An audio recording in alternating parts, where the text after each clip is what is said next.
Nigerian manufacturers sharply reduced their reliance on bank loans in 2025, cutting outstanding credit by approximately 1.44 trillion naira amid persistently high borrowing costs and tight monetary conditions.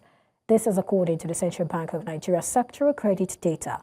The report states that lending to the manufacturing sector declined from 8.53 trillion naira in December 2024 to 7.09 trillion naira by September 2025, reflecting the sustained deleveraging trend as firms struggle with elevated interest rates and weak demand. Manufacturers now face lending rates often exceeding 30% against the benchmark monetary policy rate of about 27% actually, a dynamic that stakeholders say undermines investment and competitiveness.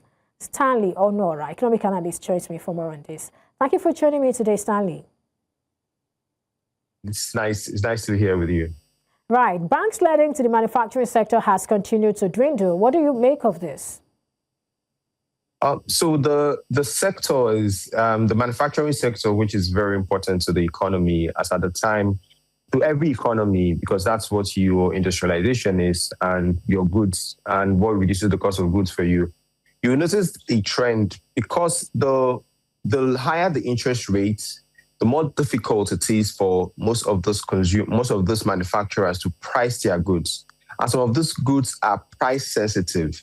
So if they are taking that money from at higher interest rates from the banks, typically around the world, manufacturers are subsidized, so they get their interest rate mostly at like single digits. But as a double-digit interest rates, even ranging like in the 20th percentile, even some as high as even the 30th, you would realize that it's now more difficult for them to price their goods in the market. And if you were a smart businessman, what would you do? You try to cut back on that and see what you can do with the resources available to you in the meantime. So yeah, that's a decision for most of them. Well, that's interesting. But do you get the sense that, risk aversion or cautious lending on the part of the banks rather than just elevated interest rates could also play a role here? So it's on two sides, because you as a bank, you're checking your risk profile for some of the manufacturers. And then as for the manufacturers, you're checking the cost of goods, the cost of financing for you. So the banks, on the other hand, are looking at the manufacturing sector as somewhat medium to high risk in terms of if we're to give out this money to XYZ manufacturers, and due to the purchasing power that is available to the average man today, what will be the return? Would they be able to pay back as at when due? So those considerations come in on the part of the bank, but it's a two-way thing. It's not just on the side of the bank as with their risk profile. It still comes down to the manufacturer side being able to price his financing and the impact it will have on his business. So it's a two-way street. Let's talk about this particular contradiction that we often get to talk about. We'll still talk about it today. Now, while the macros all look good, consumers and businesses are still dealing with elevated costs, evidenced by weak demand and rising operating costs. When can we expect prices to sort of cool considerably, mirroring what we are seeing in the macros?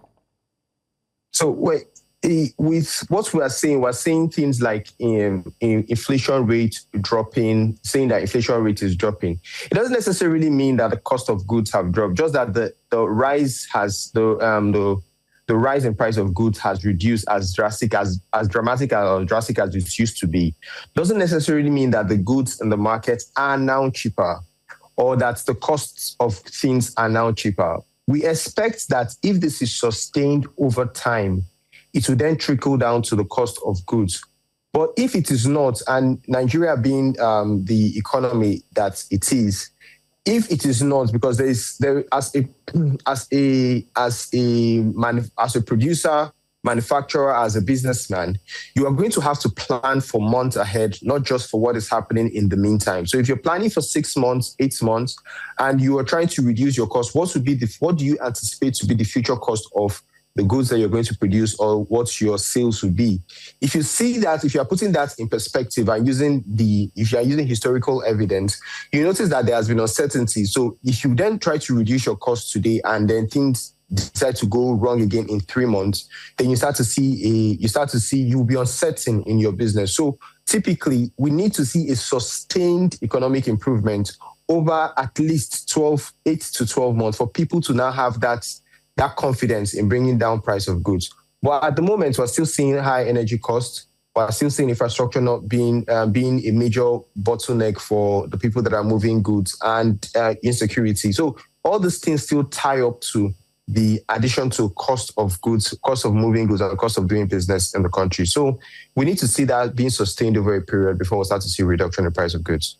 Well, let's come to the monetary policy now. We see manufacturers, briefly return to the credit market, maybe once or twice in a year, just as we saw last year, possibly to meet short-term working capital needs. Now, that for me looks like survival mode, which of course stifles needed growth, competitiveness, and expansion.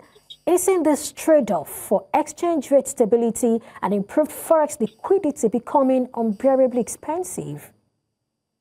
Well, first of all, the business must do what it must do to survive.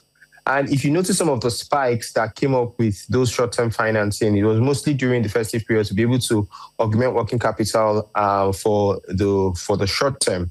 But as a country, we need to ask ourselves if we want to what sector do we want to play in?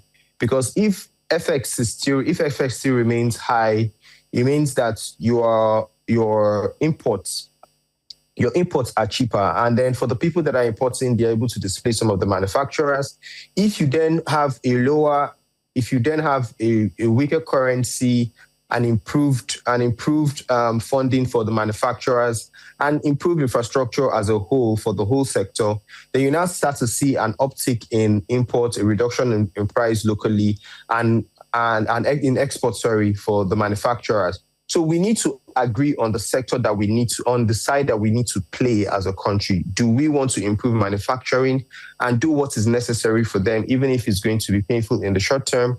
Or do we want to keep our exchange rate high? Do we want to keep liquidity away from the manufacturers to see that, that it's cheaper for you to import some of the goods as opposed to manufacturing them here? So we need to be able to agree as a country what we're playing at.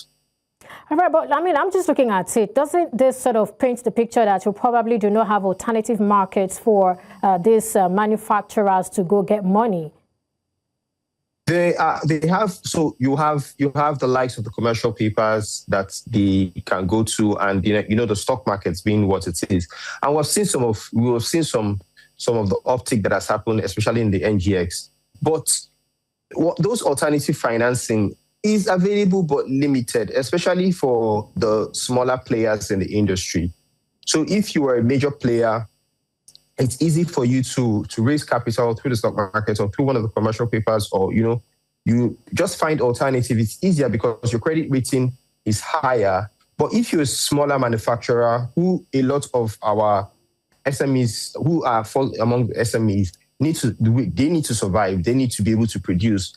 How do they source this funding? Most of them still need to go back to some of the banks, and some of them are not even structured well enough to access higher forms of financing. The requirements that are put out for them. So it's a major bottleneck, and in every other country there is always that consideration for manufacturing. But right here in the country, I don't know if we have that framework that supports the sector. I think we need to that, like I mentioned, we need to be able to decide that this is something that is important to the country, and that we're having a pragmatic approach for them, for us to have like that for smaller business. Because if you are in the likes of the big players, I won't want to call one of the names, it's easier for you to go to one of the banks and your lending rate is even lower, or go to the market and price because of your credibility in the market, or probably the number of years you spent in the country. It's easier for them to say, oh, we know this name and we're able to give them our funds at this rate. But as a smaller player, what is it in it for them? So it's a lot more difficult for smaller players. But the big players too have their own burns. But overall, the markets and the funding for most of the manufacturers that we have seen is still a bit difficult, because they need to sell goods, and selling those goods, like we have seen, has become a little more challenging due to purchasing power.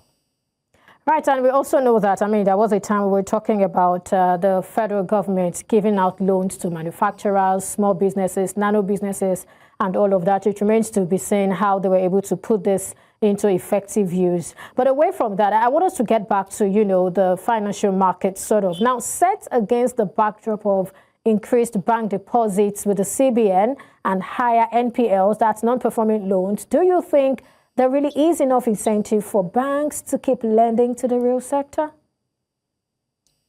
It's a tricky one, because the job of bank is to lend, and lending to the real sector is what really drives the economy. But with increased NPL, like we mentioned, there is the disposable income is not as high as it was a few years ago. So the average man on the streets has his struggles currently, and he is the one that purchases. So if we're looking at NPLs rising, and then the banks looking at their books and their risk appetite to different sectors, they need their money back. So it's only normal that they are cautious in their, in their lending. But most importantly, if you as I bring this back to the government, if you as a government has seen some of those bottlenecks that exist, like we are seeing, what is the roadmap? What is the roadmap for coming to bringing this to an end? Or what is the roadmap for bringing funding to these people at the best interest rates, mostly single digits, or even single digit reduced interest rate, because it has its imports in the real sector. And mind you, if the government still comes in and, without adequately bringing in the banks, it still comes down to what is the profitability of the banks, because you cannot crowd out the banks from their lending if you're doing that directly from the government. So it's a way you need to work it out. It's something that needs to be worked out with a pragmatic approach. You need to be very practical. You need to know what is on the ground, and you need to address it as you should.